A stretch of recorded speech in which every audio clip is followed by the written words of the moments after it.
Good morning and welcome to Morning Coffee with Sandy. Okay, can I start the day with another Facebook rant? Seriously?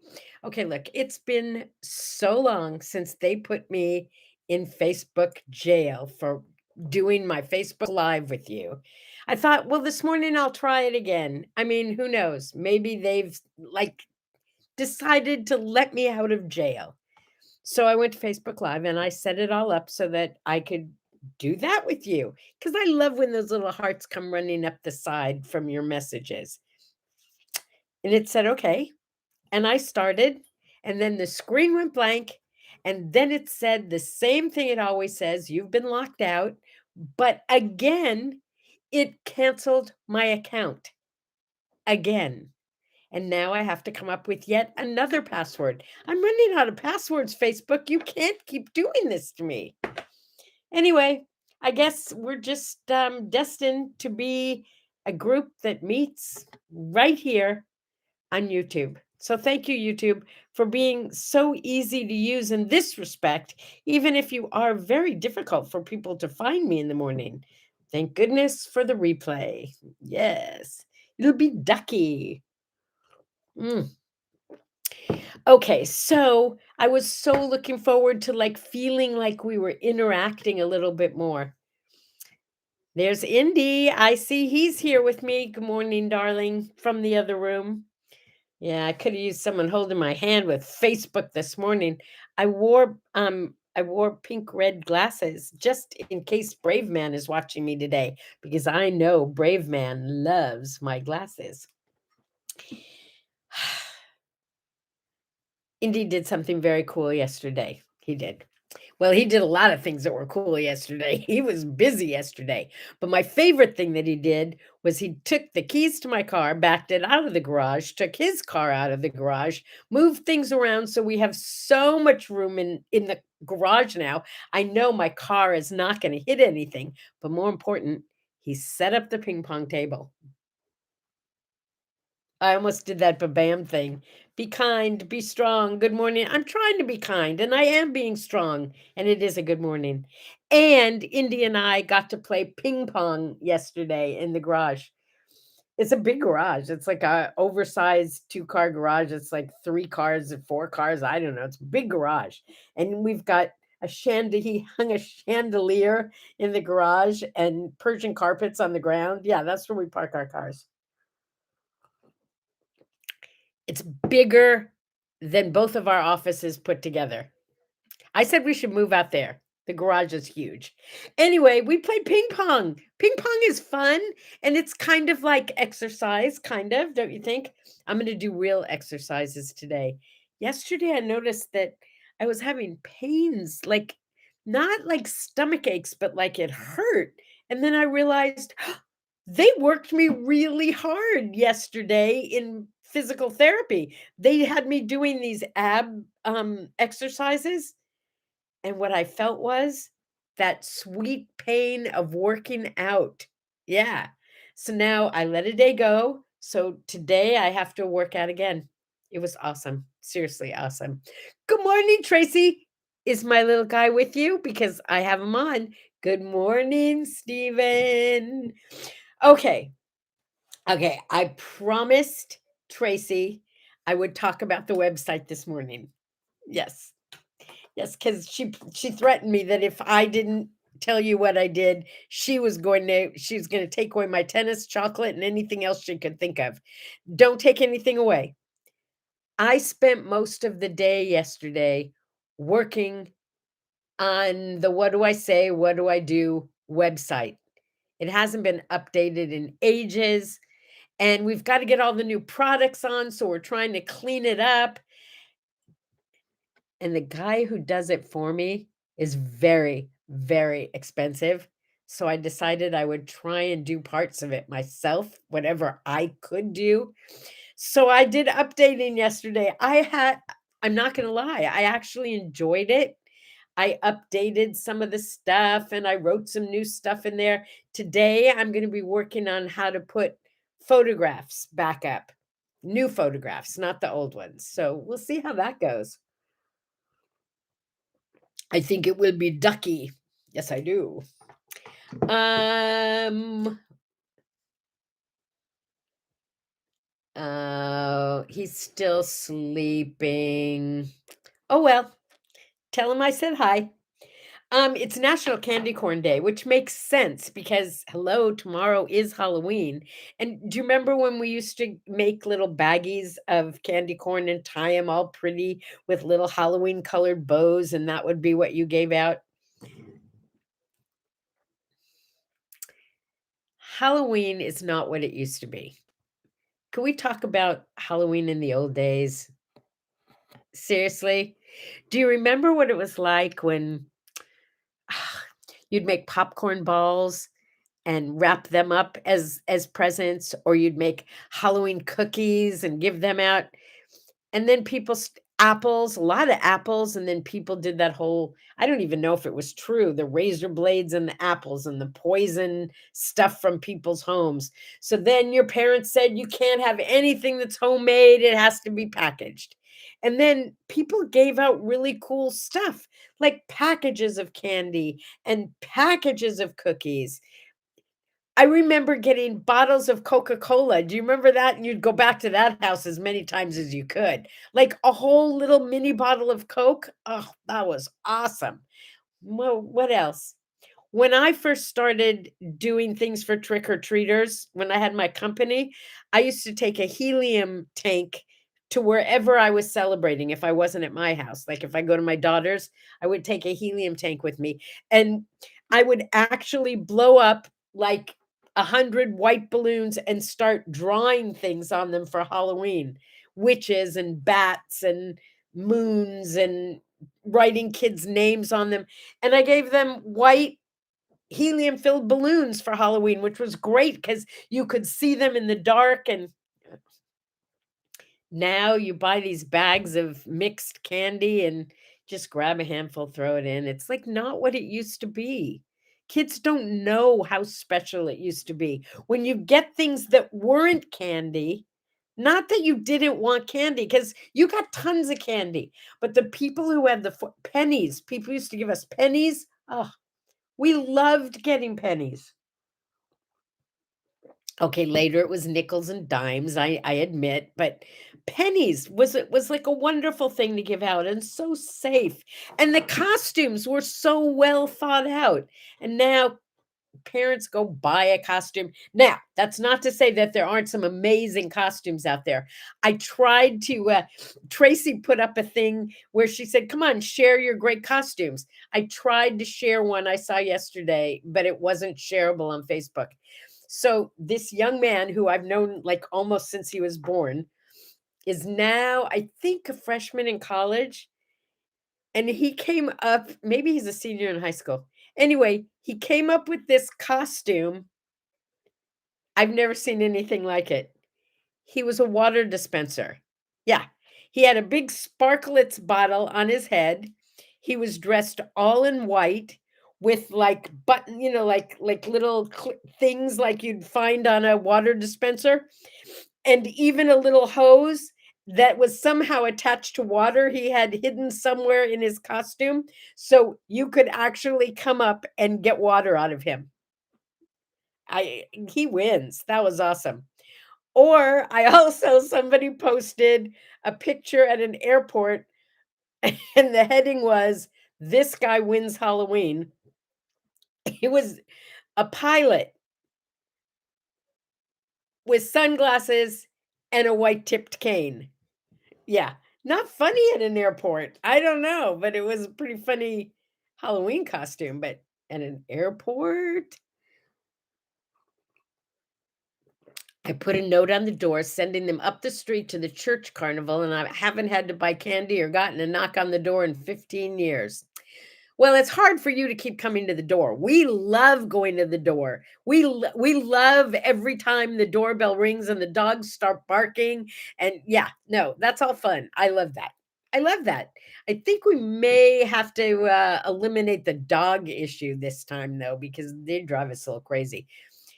My friend Sue's, God Mommy, God sees Sue's, she sends me the cutest pictures of babies in costumes that I've ever seen. Oh, and pumpkins. Stephen, I don't know if you added the pumpkins from your vintage site onto What Do I Say, What Do I Do? But the pumpkins were great. That's what I did yesterday. I carved pumpkin. Yeah. I got very into it. Very into it. I found this like it was like a filleting knife, but it was like a great big one and really, really sharp. And I could do these like fine lines on my pumpkin. Yeah. I think the secret to doing an awesome pumpkin is having the right tools. I really do. But you know what they say? That's the secret to a lot of things is having the right tools for the job. Um Oh, good point, Stephen. Halloween is the only day of the year when a stranger rings your doorbell and it makes you smile. Yeah, usually if there's a stranger at the door, you want the dogs right there, don't you? Yeah, solicitors not welcome pretty much anywhere. In fact, I think before I moved in, Indy already had a sign up that said no soliciting. We better cover that for Halloween because isn't that the ultimate solicitation? Yeah. Well, it's actually kind of a threat if you think about it. Give me a treat or I'll give you a trick. And that brings up memories of Halloween. Eggs. Do you remember that? Oh, and I saw some big kids do something really mean when I was like in third grade. Roger from across the street, he was the meanie on the block. He was a big kid. He must have been like in junior high or something. Anyway, they took a bag of dog poop and they lit it on fire on somebody's front porch. So when they opened the door, they would stomp out the fire. I remember people egging other people. I remember getting egged, all that stuff. I don't know that people do those kinds of things anymore. My worst Halloween memory, oh, it was awful. I was in Hollywood. I must have been going to a party. I did have a costume on. I don't remember what it was, but at a red light, a car pulled up next to me with these two men in it, kind of dressed as cowboys, but I mean, it could have been their regular clothes. And the guy looks at me and he pulls out a gun and he points it at me. Now, it may have been a Halloween costume and it may have been a fake gun, but it scared the crap out of me. I went right through that red light as fast as I could.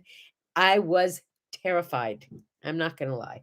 I Halloween can be a very scary holiday, but I guess that's the idea, isn't it? Okay, enough about that. It's mischief night. I think that's tomorrow night, but it says today is mischief night. Henry Winkler's birthday. Henry Winkler. He was in all 255 episodes of Happy Days. He was the FONZ. Trivia. He and the dad were the only two people who were in every single episode. Okay, more trivia. The FONZ, whatever station it was on, they were going to what's the word?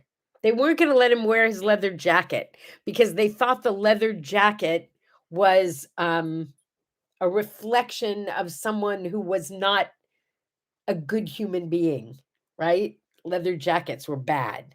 So the whoever made the rules for TV shows, the censors, said that he could not wear his leather jacket unless he was it had something to do with his motorcycle. Now, did you get that? The censors said that the Fonz could not wear a leather jacket unless he was with his motorcycle. Do you see what they did there? Yeah. The people who wrote the show wrote his bike into every scene that he was in. That's why he came in even to the malt shop or whatever that place was on his bike so that he could have his leather jacket on because the Fonz always wore his leather jacket. I know, isn't that weird? Oh, and here's the funny part.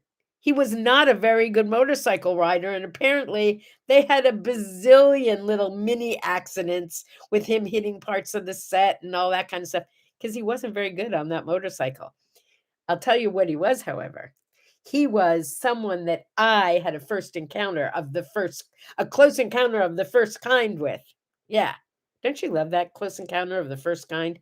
He was about to become a new daddy, and some friend of his called Balloon Affair, my old company, and asked if we could please deliver balloons to Henry Winkler's wife and new baby. Of course, we said, yes, we would love to deliver balloons to them. So I think it was at Cedars-Sinai or some big hospital up in LA. Had a wonderful bouquet of baby balloons, got permission from the hospital to go upstairs with the balloons. And when I got there, it wasn't just his wife. It was his wife, the baby, and the FONZ. So I got to deliver the balloons, which wasn't like just a drop off, by the way. We'd play song, we'd read the balloons, we'd read the card. So you're there for like 5 minutes, even if you never have a conversation. But it was the FONZ. So I couldn't just drop off the balloons and read them and leave, right? So I stayed and we talked about being new parents, and I shared some stories with them about what it was like when I was a new mom, and told them that their alone time in the bathroom was over. Yeah, and it was just fun, and they were delightful, and it was like being in the room with any new parents. They were nervous and excited beyond belief and totally in love with that little bundle of joy. Yeah. So happy birthday, Fonz. Meeting you was really nice. And yes, a good actor. Tracy had a jacket, a leather jacket, because she was a bad girl. Bad girl, bad girl. What you gonna do? Yeah, that was the theme from Cops. Was it Bad Girl? Interesting. 1939, Grace Slick from Jefferson Airplane was born. That would make her like 82 years old today. Grace Slick, 82 years old. I keep seeing these posts on Facebook that crack me up that say, and you should find one of these to show to Brave Man, and all of you should be showing these to your grandkids, about how amazingly cool we were when we were younger, because the kids today will never, ever be as cool as we were.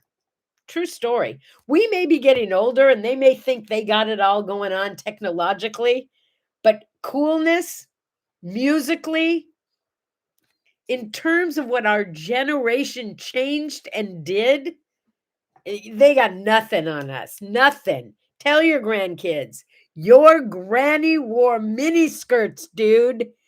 Your granny wore mini skirts. Yeah.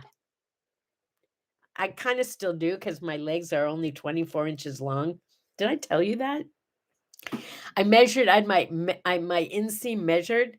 My legs are only 24 inches. Well, the inseam is 24 inches. That's pretty short, 2 feet.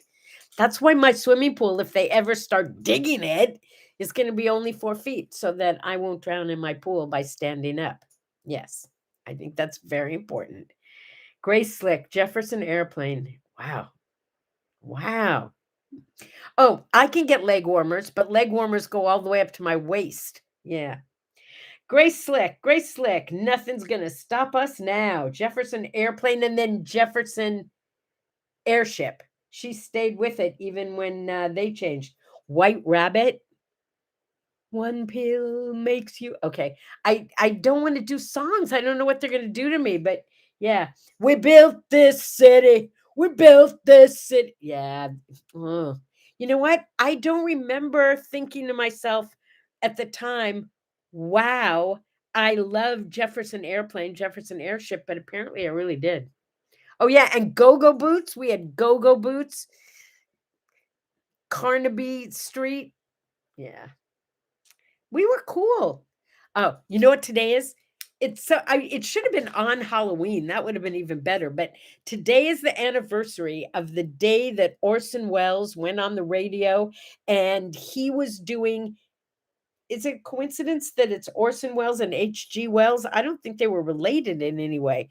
But H.G. Wells is the one who wrote War of the Worlds, and Orson Welles was doing his oral interpretation. He was doing a reading of H.G. Wells' War of the Worlds, which was about an invasion from Mars, and the Martians were invading the world. And it was written kind of like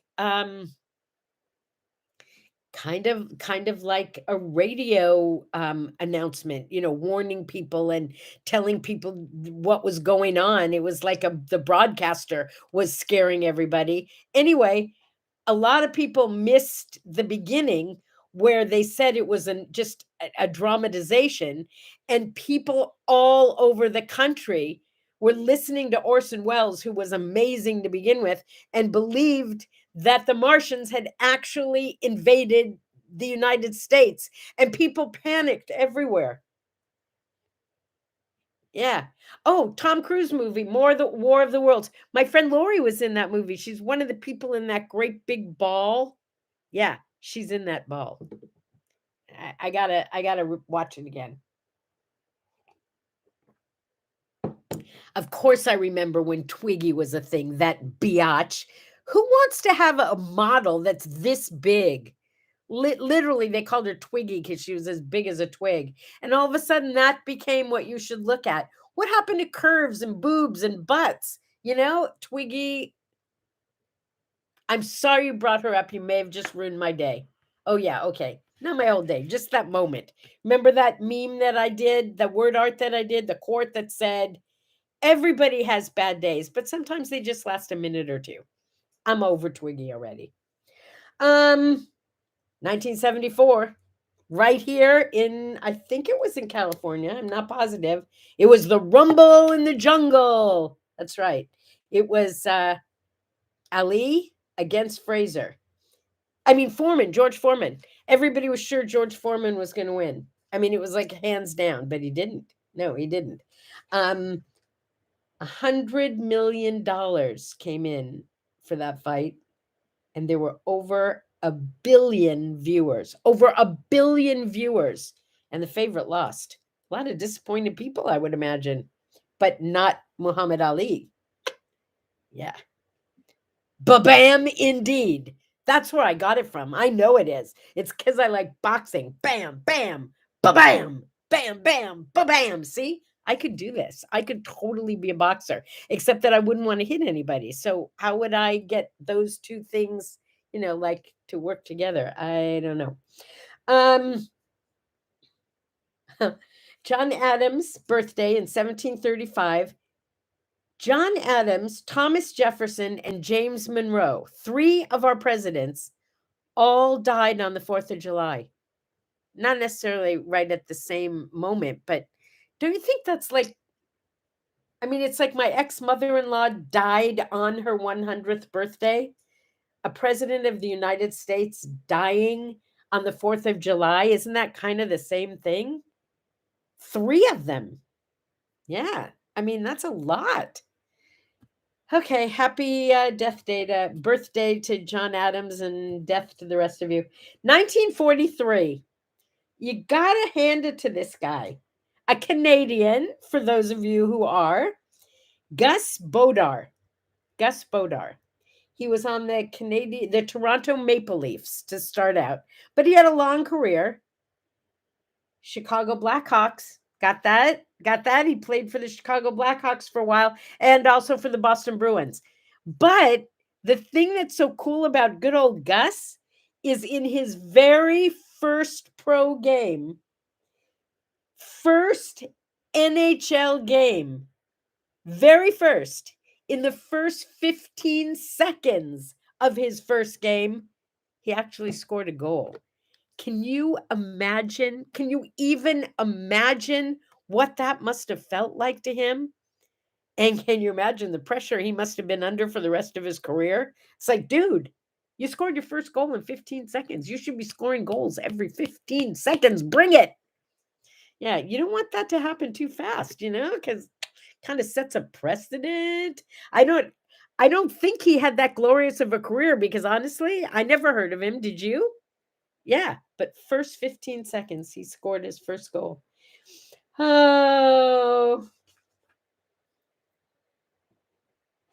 1919, we lost Ella Wheeler Wilcox. I never heard of Ella Wheeler Wilcox, but I liked her name. What's your name? Ella Wheeler Wilcox. That's hard to say. Go try it. Come on, 10 times. Ella Wheeler Wilcox.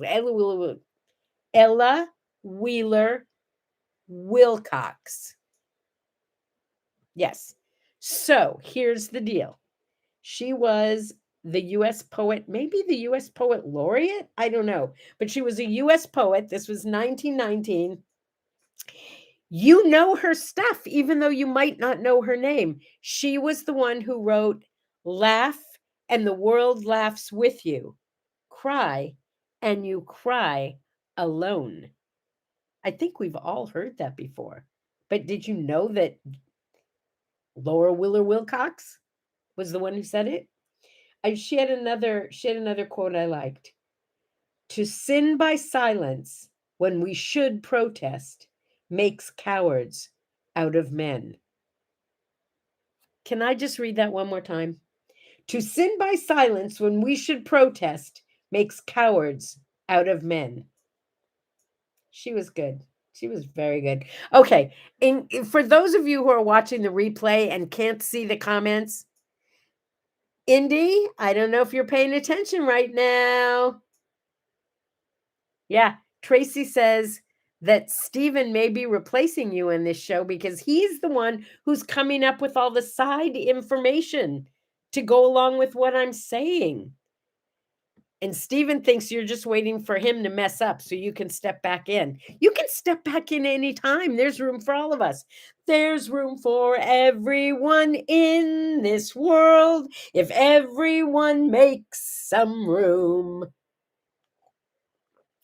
I do not have the rights to that song, and I didn't sing it nearly as well as Helen Reddy did. Just saying. Okay. Happy Death Day. No, happy memories of a guy that I met face to face, chatted for a few minutes, but it wasn't like like a mega cool encounter because I actually met him at a book signing. My mother called me and said, "The club is having a book signing today, and our guest is Steve Allen. Wouldn't you like to come?" Okay, so first of all, my mother never talked like that. Second of all, the club, it really was, kind of a club. And I don't know why she belonged to it, but it was some kind of book club. And it wasn't very big. There were only like maybe 24 people there. That's it. And I guess somebody must have been friends with him or something because he came and did a reading out of his book and shared his book and signed his book and chatted with us. So when you meet a celebrity and there's only like 24 people around, you're going to chat with them no matter what, right? So I did have a close encounter of the first kind with Steve Allen, and it was really fun, and he was delightful. And if I remember correctly, Audrey Meadows, who was his wife and an actress, I think she played Jackie Gleason's wife in The Honeymooners or something, didn't she? Or was that her sister? Anyway, she came at the end and joined us, and it was a lovely day, and he was a great guy. Steve Allen, by the way, in case you're not familiar with him, you should be. He was the one who created and was the first star of late night TV, the Tonight Show. Yeah, he was the first. He was Johnny Carson before there was Johnny Carson. Yeah, and he had a fabulous show. Do you remember Tom Poston and Bill Dana? And I don't remember half the guys who were on it, but he was always very important to me because his piano player on the show, if you do remember, you remember he had a very tall, kind of stoic piano player. That was Paul Smith, probably in my estimation, the greatest jazz pianist of all times. There are those who will disagree. There might be one or two, or he was amazing. And he was my best friend's dad. And I like grew up from I guess it was just during high school, but I felt like I'd known him my whole life. And I did know him all my life afterwards. And then he and my dad played tennis together. And anyway, Paul was awesome. And he was the piano player on the Steve Allen show. Yeah, Tonight Show. Musically, Marvin Gaye, 1968, had a number one with I Heard It Through the Grapevine. Yeah. Your mom would need to stand on a chair to talk down to people. She wasn't that short. I mean, she's like my size now, but she's shrunk a lot. I used to have to totally look up to my mother. I think she was like 5'5", 5'6". That's not that short for a woman. She was not considered short. My dad was short. He was like, I don't know, 5'7", 5'8". But my mother was like 5'5". She was like, almost a normal sized human being. Not like the little person I turned out to be. Anyway, Heard It Through the Grapevine. Marvin Gaye got a number one with it in 1968. And this is another one of those deals where other people did the song, but he got the number one with it. The first one to record it, I believe, was Smokey Robinson, who I just loved.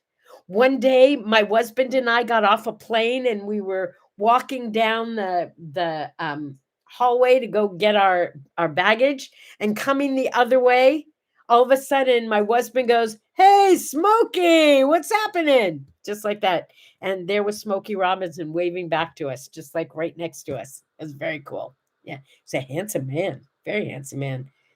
And I think we were traveling on Halloween, as a matter of fact. Ooh, yeah. So, today's my anniversary of meeting Smokey Robinson. Well, that's pretty cool.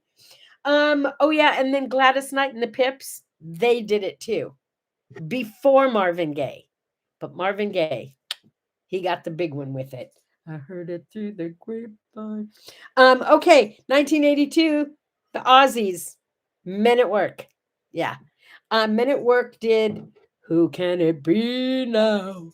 When Indy and I went to that beach fest, this, I don't know, 2 months ago, 3 months ago, Men at Work were there. So we got to hear Men at Work, and they sound just the same as they always did. Yeah. And that's good. That's not bad. Okay. The word art today, I'm so sorry, you cannot buy these as t-shirts anymore. I didn't want you to think you could go on Amazon and find them. My nephew, hi Mike, if you're watching, my nephew Michael took the most popular word art that we had at the time, and there were like, I don't know, like at one point maybe 30, 40, I don't know, different t-shirts online, all word art tees. And these were the Halloween word art tees. I don't believe they're available anymore, though. No, I don't think so. So sad, because they're pretty cool, aren't they? And he did such a good job with them. We just, you got to get people to go there and buy them. So I did not get rich on t-shirts. No, and I think honestly, when you sell a t-shirt, I think you get $5. Period. The end. Yeah, it's not very much money. It's not really worth it, honestly. Because then I had to split the $5 with my nephew. Neither one of us got rich with my t-shirts. Yeah, there's got to be another way. On my new website, you will be able to buy the t-shirt of word art that you want, and it will be on the website because we're going to do it through Printful. And again, it won't be a lot of money in my pocket, but you will be able to get a t-shirt, and that's kind of cool in itself, don't you think? I do. The new store is going to be wonderful on the website. It's going to be so easy for you to get the word art things you want, or the frame ups, or order a custom baby block art. I'm excited. When you have a product, you want it to be somewhere where people can see it. Why not create some new merchandise? That's what I'm doing. I am in the middle of making new merchandise. I just need somebody who's technologically advantaged and can take my pictures and put them into the right shape and size, or teach me how to do it. Because I have photographs of every piece of word art I've ever done. If you have favorites, you should tell me, because then I have t-shirts, hats, mugs, pillows, what else? You name it. All that's available on the website. And if you tell me which ones you want, I can have that like almost instantly made into a product for you. But I won't be doing them. Another company will. It's called Printing on Demand. I know people, but they are not there. But they are here, not there. Oh, you mean who could help me do that? You don't have to be here. I just need to be able to send somebody the pictures, and they find out from Printful what size and shape they need to be, and they need to convert them for me. However they do that. That's what I don't know how to do. So I need someone. Okay, this is help wanted. Sandy needs someone who can take her artwork. I will send photos, and they need to get them to the right size, shape, pixels, whatever you call it, so that Printful can make them into different products. Yes, I want you to connect me. As long as they're not going to charge me an arm and a leg to do it, I am in. They have to understand Printful, and they have to be able to take my pictures and turn them into pictures for Printful. Yes, Tracy says in big letters, she does. I mean, come on. You guys all have word art that you have fallen in love with, that you say all the time. And you'd love to have a mug that said that, right? Okay, you can. We're going to make that happen. And it's also going to happen for all the art that I did for my friend for Fantastic Teaching, the Fantastic Homework. I'll talk about that another time. Okay, Stephen, I'm counting on you for this. Let's make it happen. Yeah, it's Saturday. We're going to see like an erotic Cirque du Soleil kind of thing tonight. I have no idea what to expect, but I'm kind of excited. So we're going to dinner with friends, and then to see this outdoor Cirque du Soleil erotica or something like that. I have no idea what I'm in for, but I'm kind of excited to do it. I love you guys. Seriously, I love you guys. I'll see you tomorrow on Sunday when I can get a day of rest. A sip and a smile. See you tomorrow. Oh, I'm going to go figure out how to get back on Facebook, so it'll be a few minutes. Bye-bye.